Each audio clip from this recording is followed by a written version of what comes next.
All right, the Navy now planning to relieve the three-star admiral in charge of the 7th Fleet after 4 accidents this year in the Pacific. So what exactly is going on with our ships? It's a big question. It's an important one, too. Here to weigh in, author of The New Terrorism, How to Fight It and Defeat It, and former Deputy Assistant Secretary in the U.S. Army, Vann Hipp. Thank you so much for coming on this morning, sir. Good morning.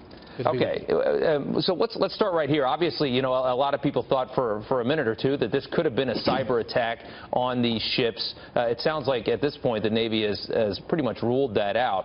But now they're saying it could be something involving the training. What exactly is the problem here? How do they explain this many issues?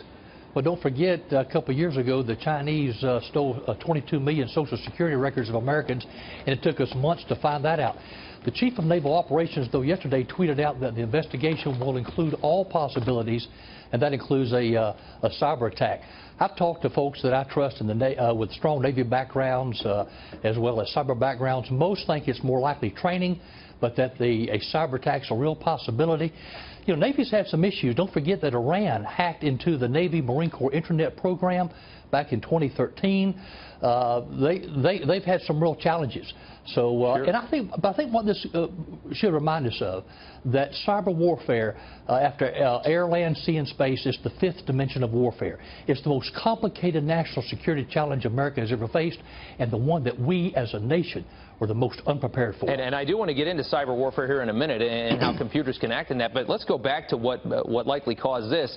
If it is a training issue, what is to blame on that? Is it the lack of resources our military has had over the last 8 years? As a lot of people say, it's been decimated by underfunding. Is that what's to blame? Well, don't forget, I think it was last year, the Chairman of the Joint Chiefs of Staff basically said that our military was at an all-time low in terms of readiness.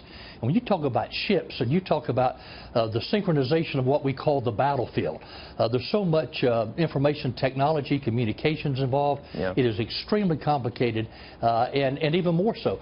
But I got to tell you, with these new systems, they are vulnerable. The GAO came out with a report back in 2015 saying that aircraft were vulnerable to cyber attacks through the Wi-Fi systems. And that absolutely makes sense. You've watched the progression of war over hundreds of years. It started with, you know, knives and bows and arrows, and it came to guns, and then it became missiles. And I think you could say that, you know, at this point it went atomic, and now we're getting to the point where computers are the new warfare, and how critical. I mean, you can shut down an entire entity with a computer now. So, I mean, that's got to be the next step, and that's where we really need to be, right?